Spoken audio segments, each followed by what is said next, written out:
नमस्कार विद्यार्थी मित्रांनो. मागच्या पार्टमध्ये आपण पाहिलेलं होतं किंगडम मोनेरा. आजच्या लेक्चरमध्ये आपण बघणार आहे तर किंगडम प्रोटिस्टा. किंगडम प्रोटिस्टाच्या बद्दल आपण थोडी आधी माहिती समजून घेऊ. बघा, किंगडम मोनेरा मध्ये कुठले ऑर्गॅनिझम प्लेस केलेले होते की जे प्रोकॅरियोटिक आहेत, म्हणजेच काय की ज्यांच्यामध्ये न्यूक्लियस नाहीये, मेम्ब्रेन अशा न्यूक्लियसला नाहीये, डीएनए हा फ्री फ्लोटिंग आहे, सेल मेम्ब्रेन जो काही आहे हे ऍबसेंट आहे. तर असे जे काही ऑर्गॅनिझम आहेत हे सगळेचे सगळे प्लेस केलेले होते under the kingdom Monera. Evolution झालं, याच्यापासून आता असे ऑर्गॅनिझम निर्माण झाले की जे थोडंसं कॉम्प्लेक्स स्ट्रक्चर दाखवतात. मग ते कुठल्या बाबतीमध्ये, तर ते आहे त्यांच्या सेल मेम्ब्रेनच्या बाबतीमध्ये. मग किंगडम प्रोटिस्टा हा निर्माण झाला, म्हणजे असे ऑर्गॅनिझम आहेत हे प्लेस केलेले आहेत अंडर द किंगडम प्रोटिस्टा. मग यांचं महत्वाचं कॅरेक्टरिस्टिक फीचर कुठलं आहे, तर असे सगळे सजीव की ज्यांच्यामध्ये न्यूक्लियसला मेम्ब्रेन आहे. जे काही सेल ऑर्गॅनेल आहेत याला मेम्ब्रेन आहे, म्हणजेच ते कोण आहे, eukaryotes. Organism in this kingdom are eukaryotic in nature. They are unicellular. आणखीन एक महत्वाचं म्हणजे काय, हे सगळेच्या सगळे कसे आहेत, युनिसेल्युलर. हे असे सगळे प्लेस केलेले होते अंडर द किंगडम प्रोटिस्टा. आणि मग याच्यानंतर इव्हॉल्युशन झालं, किंगडम फंजाय आला, किंगडम अॅनिमेलिया आणि किंगडम प्लांटी. मग अशा पद्धतीनं इथं हा जो काही ग्रुप आहे किंवा हे जे काही अॅनिमल्स आहेत या ग्रुपमधले ऑर्गॅनिझम्स आहेत, हे जे आहेत हे डायव्हर्स मॉर्फॉलॉजी दाखवतात. म्हणजे त्यांच्या स्ट्रक्चरमध्ये खूप वैविध्य आपल्याला दिसून येतं. याला एक शब्द आहे बघा, पॉलीजेनेटिक इन नेचर. पॉलीजेनेटिक म्हणजे काय, पॉली मीन्स डिफरंट. असे सजीव की ज्यांचे अँसिस्टर म्हणजे पूर्वज आहेत हे पूर्णपणे वेगवेगळे आहेत, त्यामुळं यांचे मार्ग पण आपल्याला वेगवेगळे बघायला मिळाले. असे सगळे सजीव मग या किंगडम मध्ये प्लेस केलेले आहेत. असा किंगडम म्हणजे कुठला आहे, प्रोटिस्टा. चला आपण या किंगडम बद्दल माहिती बघूया. जसं मी आता सांगितलेलं होतं की organism in this kingdom consist of all eukaryotic organism. म्हणजेच काय की ज्यांच्यामध्ये मेम्ब्रेन बाउंड न्यूक्लियस हा प्रेझेंट आहे, असे सगळे म्हणजे कोण आहे, eukaryotic. Okay, they are also unicellular. एकपेशी आहेत, म्हणजे एकपेशी असून त्यांच्यामध्ये न्यूक्लियस हा प्रेझेंट आहे, मेम्ब्रेन बाउंड सेल ऑर्गॅनेल हे प्रेझेंट आहे. असे सगळे प्लेस केलेले आहेत under the kingdom protista. Kingdom Protista is considered to be connecting link between Kingdom Monera and all the three kingdoms. Those are Fungi, Plantae and Animalia. त्यामुळे हा जो kingdom आहे हा सगळ्यांचे कॅरेक्टरिस्टिक फीचर दाखवतो. मग आपण बघू, इथं आपल्याला बघायला मिळेल की किंगडम प्रोटिस्टा हा परत काही भागांमध्ये म्हणजे काही ग्रुप्समध्ये परत डिवाइड झालेला आहे. मग त्याच्याबद्दल आपण बघूया. बघा,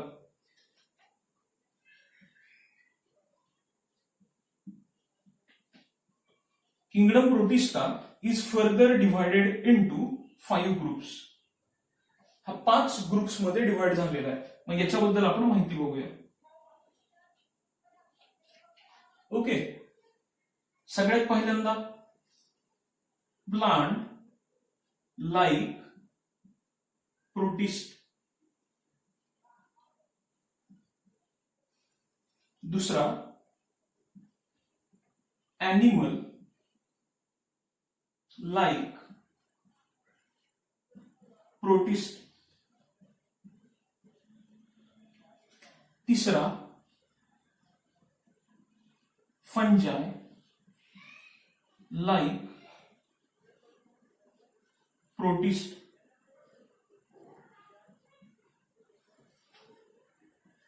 नंतर चौथा डायनो फ्लॅजिलेट्स. आणि नंतरचा पाचवा युग्लिनॉइड.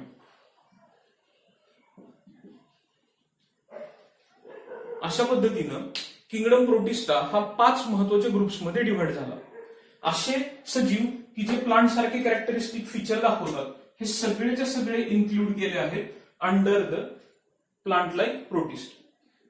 असे प्रोटिस्ट की जे अॅनिमल सारखे फीचर दाखवतात ते या ग्रुपमध्ये, फंजाय सारखे फीचर दाखवतात ते या ग्रुपमध्ये, आणि असे ऑर्गॅनिझम की जे प्लांट सारखे फीचर दाखवतात पण त्यांच्यामध्ये स्ट्रक्चरल डिफरन्सेस आहेत.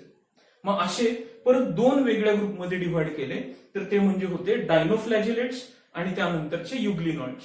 मग यांच्यामध्ये काय फरक आहे हा आपण बघणार आहे. ओके, मग चला या 5 मधल्यांपैकी आपण पहिल्याला सुरुवात करूया. तर तो म्हणजे आहे प्लांट लाईक प्रोटिस्ट.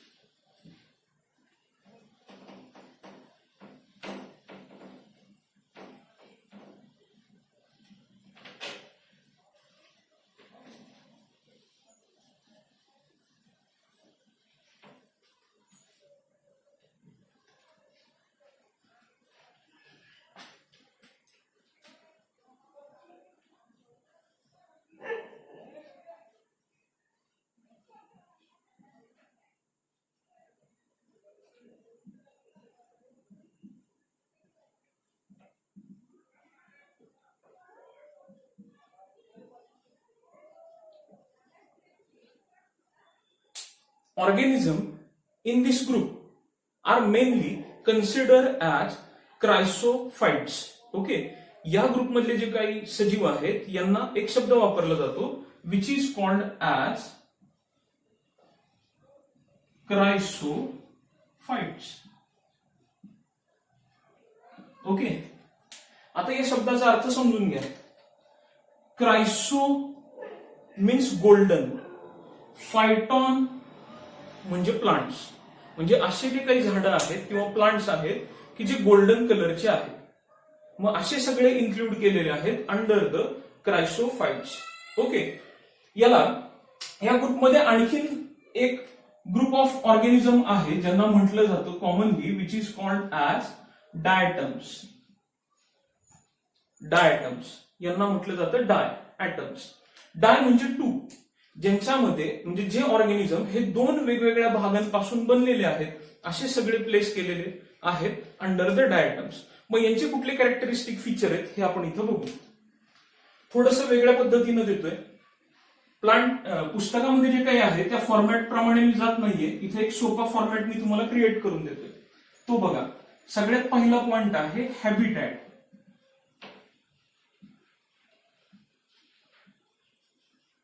हॅबिटॅट म्हणजे थोडक्यात लक्षात घ्या ते राहतात कुठे, सापडतात कुठे. आदिवास ज्याला आपण म्हणतो हे म्हणजे काय झालं हॅबिटॅट. ओके, मग plant like protist are mainly aquatic in habitat.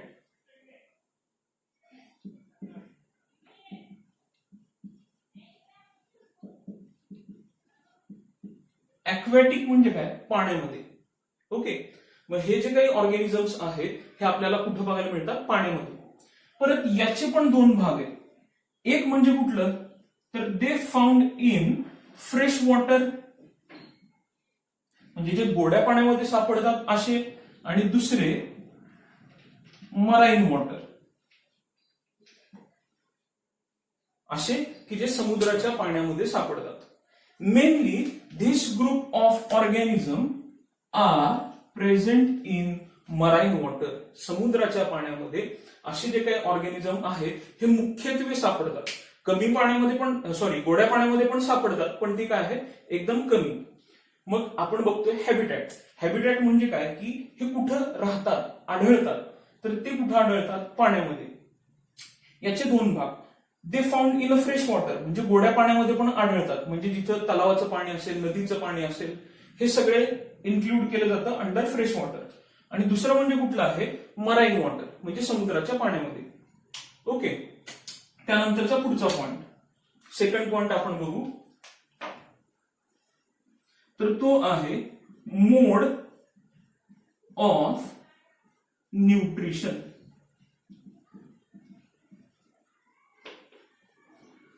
Mode of nutrition. Mode of nutrition म्हणजे काय की ते त्यांचं अन्न कोणत्या पद्धतीनं तयार करतात. Okay, all organism in this group are photo autotrophs. Photo light, auto self, स्वतःच अन्न स्वतः तयार करणारे, याला काय म्हणतात फोटो ऑटोट्रॉप्स. पण हे कुणाच्या मदतीनं, लाईटच्या मदतीनं.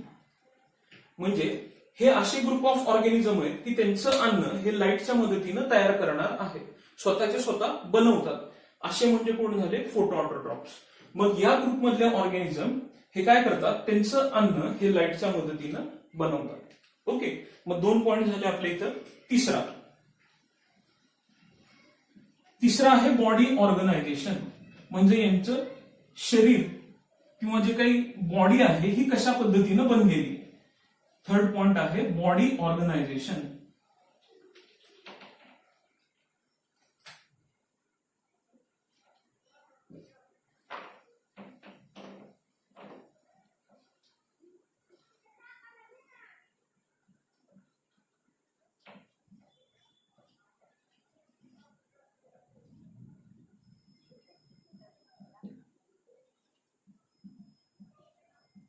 ह्याला सोपा शब्द तुम्ही यूज करू शकता, तर ते म्हणजे आहे structure.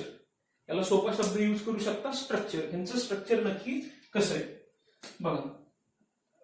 All organism are eukaryotic and unicellular. हे आपण आधी पाहिलेलंच आहे का, तर प्रोटिस्टा मधले सगळेच्या सगळे सजीव जे आहेत हे कसे आहेत, यूकॅरियोटिक आहेत, आणि ते कसे आहेत, युनिसेल्युलर आहेत. त्यामुळे हा पॉइंट मी इथे एक्सप्लेन नाही करत. पुढे आता यांचं एक स्पेशल कॅरेक्टरिस्टिक फीचर आहे. जसं मी तुम्हाला सांगितलेलं होतं मगाशी की डायटम्स त्यांना नाव का दिलेलं आहे, याच्याकडे आपण थोडंसं लक्ष देऊ. बघा, यांच्यामध्ये soap box type of arrangement आपल्याला बघायला मिळते. सोप बॉक्स म्हणजे काय की आपल्या घरी आपण पाहिलंय सोप बॉक्स पाहिलाय, साबण ज्याच्यामध्ये ठेवतो ते पाहिलेलं आहे. साबणाचा खालचा भाग आणि त्याचं वरचं झाकण हे ज्या पद्धतीनं एकमेकावर बसतं तशाच पद्धतीनं इथं हे सजीव हे बनलेले, याला म्हणतात soap box type of arrangement.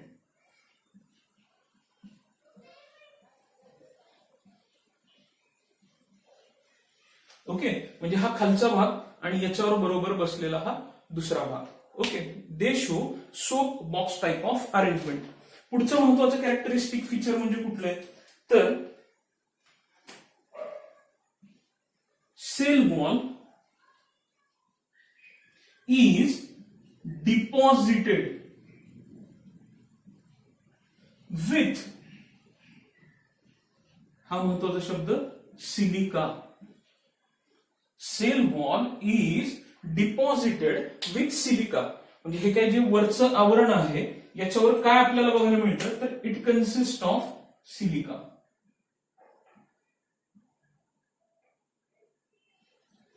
It consist of silica. Okay, मग इथं पॉइंट आहे cell wall is deposited with the silica. त्यामुळे हे जे काही आहेत ऑर्गॅनिझम आहेत हे कसे झालेले आहेत, रेजिड. म्हणजे यांच्यामध्ये फ्लेक्झिबिलिटी तशी फार कमी आहे, हे कसे आहेत, रेजिड आहे. ओके, आता याच्यामुळेच काय होतं बघा, याच्या आत सेल, न्यूक्लियस वगैरे हे सगळा भाग आहे. आणि हा सेल आहे, याच्यामध्ये न्यूक्लियस आहे, त्याचा स्वतःचा सायटोप्लाझम आहे. काही काळानंतर ही जी पेशी आहे म्हणजे हा जो डायटम आहे हा जर गेला, मृत पावला, तर काय होतं, याच्या आतलं जे काही सगळं मटेरियल आहे हे सगळं काय होतं, डिकम्पोज होतं. आणि फक्त काय शिल्लक राहतो, तर हा सिलिका असलेली त्याची सेल वॉल. आणि मग हे जे काही सगळे डिपॉझिट्स आहेत समुद्राच्या तळाला जाऊन काय होतात, खाली सेटल होतात, एकावर एक जातात आणि खाली काय होतात, हे सगळे सेटल होतात. हे जे स्ट्रक्चर आहे जे खाली जाऊन समुद्र तळाला जाऊन खाली सेटल झालेलं आहे, बसलेलं आहे, तर याला शब्द आहे, इट इज कॉल्ड ॲज डायॲटमोशियस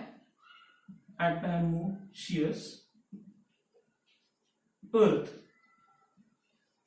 म्हणजे डायॲटम पासून, त्याच्या बॉडी पासून म्हणजे सिलिका डिपॉझिट पासून बनलेलं स्ट्रक्चर, याला शब्द काय आहे, डायॲटमोशियस अर्थ. मग अशा पद्धतीचं हे स्ट्रक्चर आपल्याला बघायला मिळतं. मग याचे काही युजेस आपल्याला बुक्स मध्ये दिलेले आहेत. Okay, so diatomaceous earth is used as the filter. Which is use as water filter.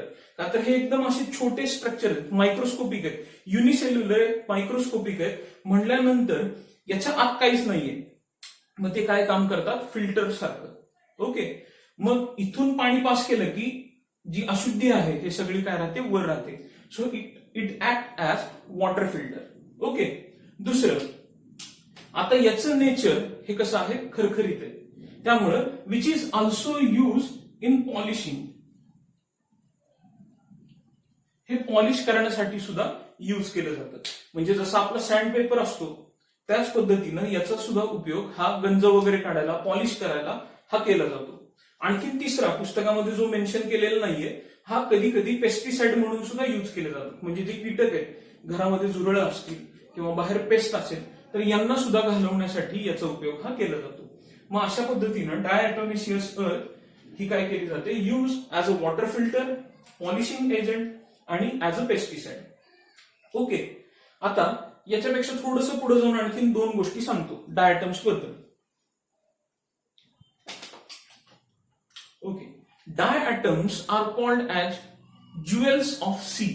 त्यांना असं म्हणलं जातं की जसे एखाद्या महिलेच्या अंगावर जसे दागिने तशा पद्धतीनं हे दागिने आहेत. कशामधले, तर समुद्रातले. का, याच्या मागचं कारण समजून घ्या.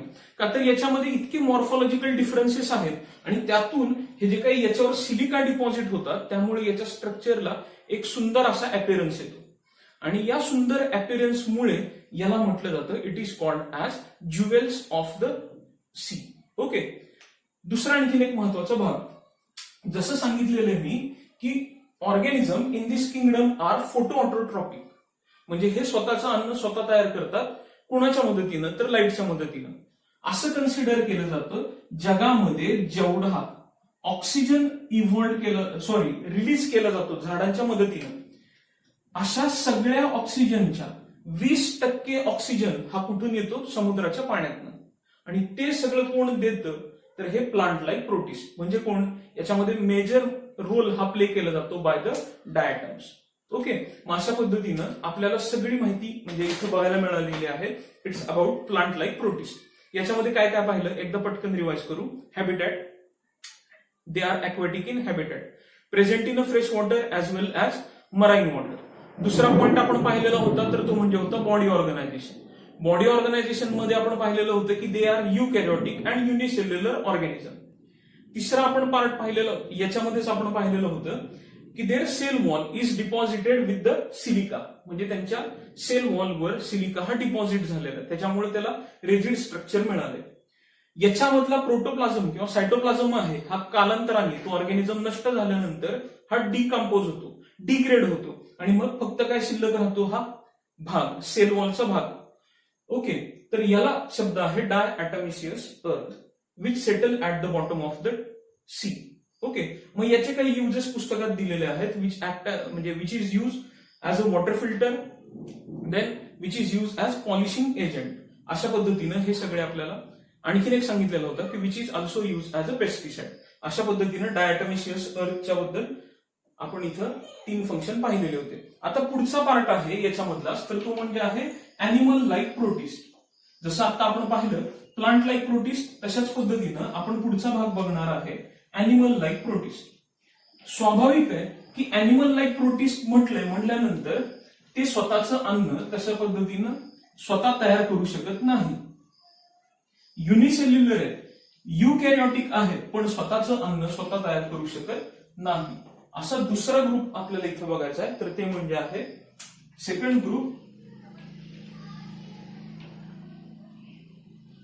Animal like protist. ओके, याचे कॉमन एक्झाम्पल आपण बघतो तर ते म्हणजे आहे अमिबा, पॅरामेशियम. याच्यासारखे कॉमन एक्झाम्पल आपल्याला इथं बघायला मिळतात. मग त्याच्याबद्दल आपण थोडी माहिती बघू. सगळ्यात पहिला पार्ट एक म्हणजे हॅबिटॅट.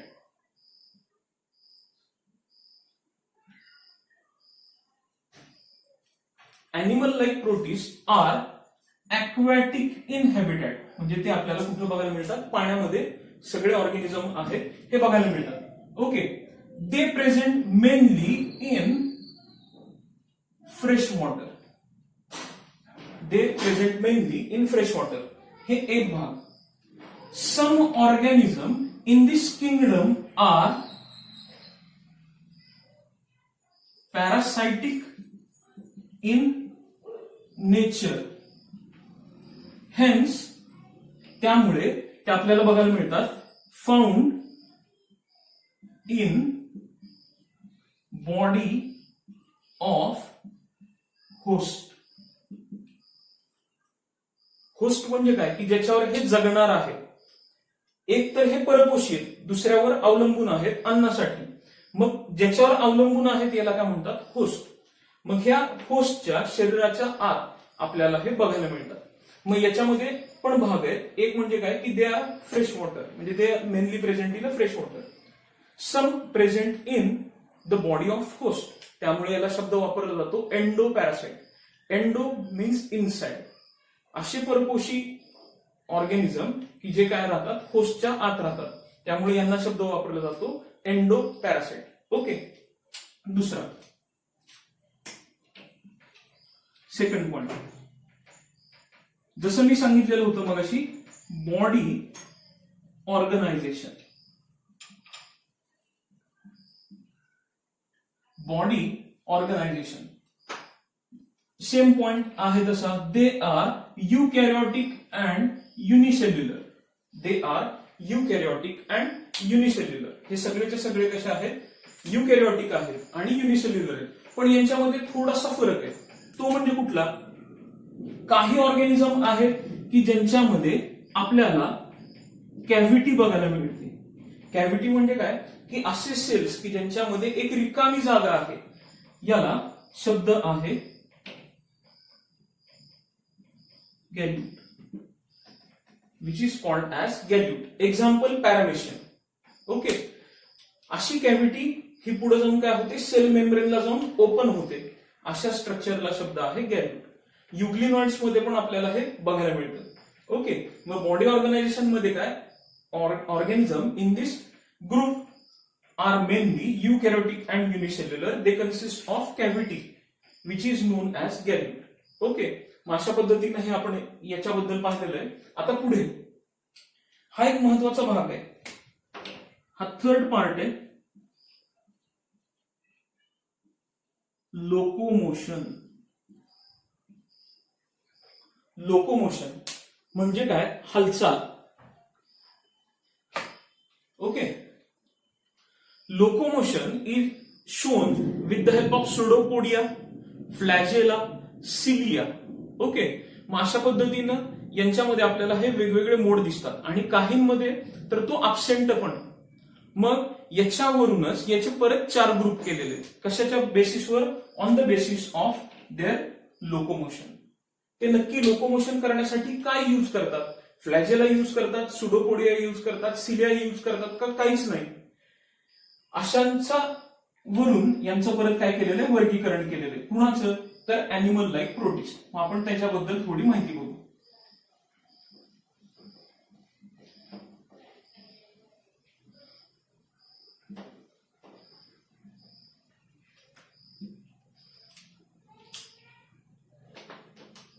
इथे लिहितो animal like protist are further divided on the basis of locomotion. ते हालचाल कुणाच्या मदतीने करतात याच्यावरून याचे परत काही ग्रुप केलेले आहेत. बघा, या ग्रुप मधल्या सगळ्यांना शब्द आहे प्रोटोझोन्स.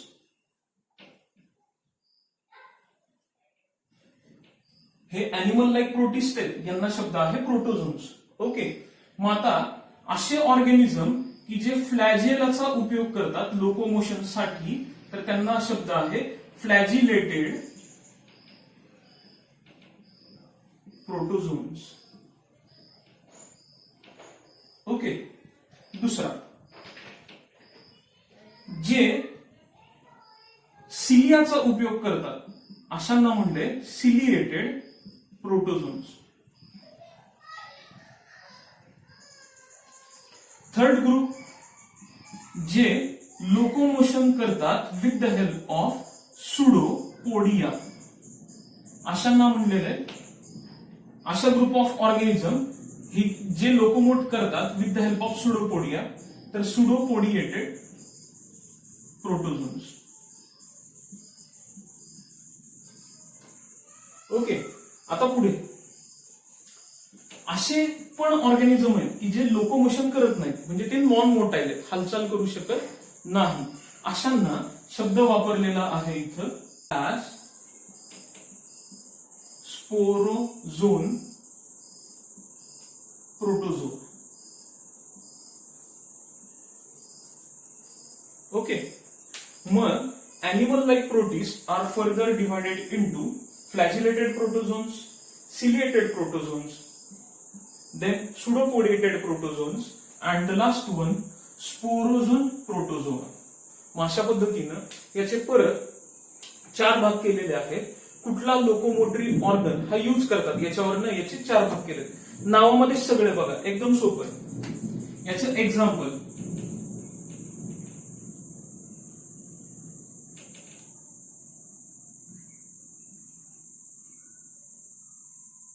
Okay, example is trypanosoma. Okay, trypanosoma is a endoparasite.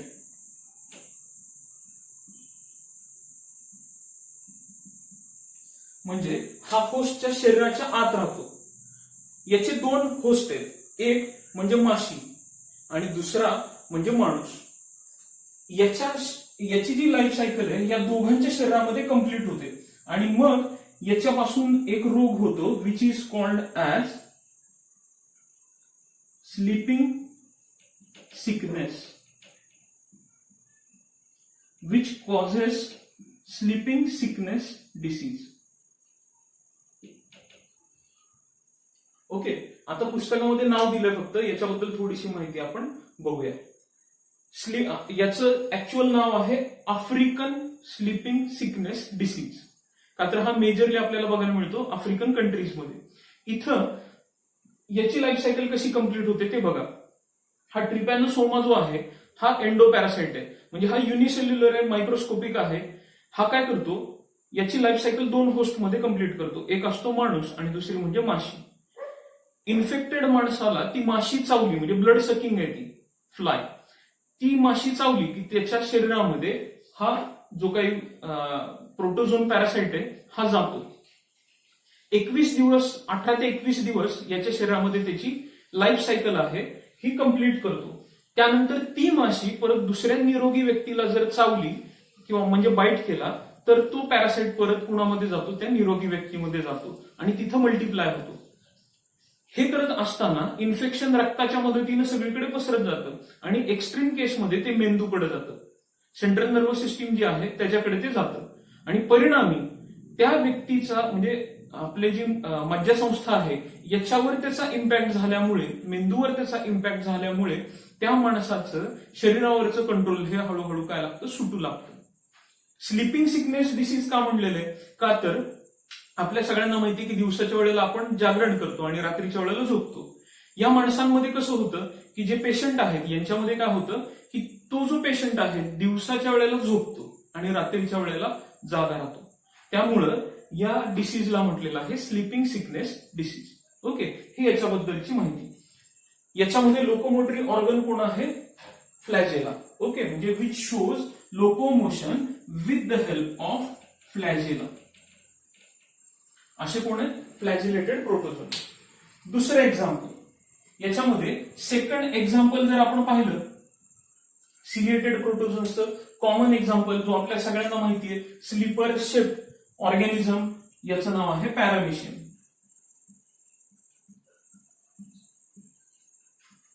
हा म्हणजे कोण आहे, पॅरामेशियम.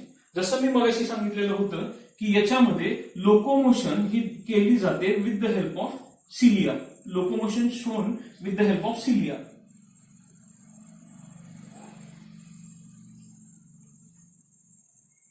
हे आपण मगाशी पाहिलेलं होतं की there is a opening cavity joins to the membrane of paramecium which is called as gallate. Locomotion shown with the help of cilia. अशा पद्धतीचा कोण आहे, तर तो म्हणजे आहे पॅरामेशियम. हा आपल्याला गढूळ पाण्यामध्ये बघायला मिळतो. त्यानंतरचा सुडोपोडिएटेड प्रोटोझोन्स, याचं एकदम कॉमन एक्झाम्पल की ज्याला स्वतःचा असा स्पेसिफिक आकार नाहीये, तर तो म्हणजे कोण आहे? अमिबा. ओके, तर तो म्हणजे कोण आहे? अमिबा. याचं सायंटिफिक नेम आहे एंटामिबा. ओके, आता हा पण गढूळ पाण्यामध्ये आपल्याला सापडतो. याच्यामुळे तुम्हाला सगळ्यांना माहितीये की जर आपण गढूळ पाणी कंझ्युम केलं, बऱ्याचदा आषाढी जी आपली यात्रा आहे याच्या वेळेला वारकरी वगैरे सगळे आपल्या इकडे येतात किंवा माणसांची संख्या वाढते, अशा वेळेला जे काही पाणी आहे हे शुद्ध जर नसेल, अशुद्ध पाणी जर पिलं तर काय होते? डिसेंट्री म्हणजे जुलाब होतात. तर हे डिसेंट्री होण्यामागचं महत्वाचं कारण म्हणजे कोण असतो? अमिबा. ओके, मग हा कॉज करतो विच कॉजेस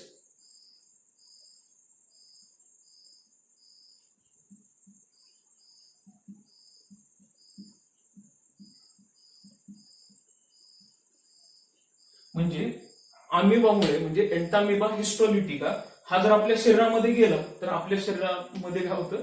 जुलाब सुरू होतात. मग अशा पद्धतीचा हा सुद्धा एक प्रोटोझोन आहे, तर तो म्हणजे आहे अमिबा. हा लोकोमोशन करतो with the help of pseudopodia. आता याच्याबद्दल पण थोडी माहिती सांगतो. Pseudo means false. False. Okay, podia म्हणजे लेग्स. म्हणजे जे लोकोमोशन करताय पायासारख्या ऑर्गननी असं भासवतो, अशाला म्हणतात pseudo means false. Podia means legs. Poda, actual poda means legs.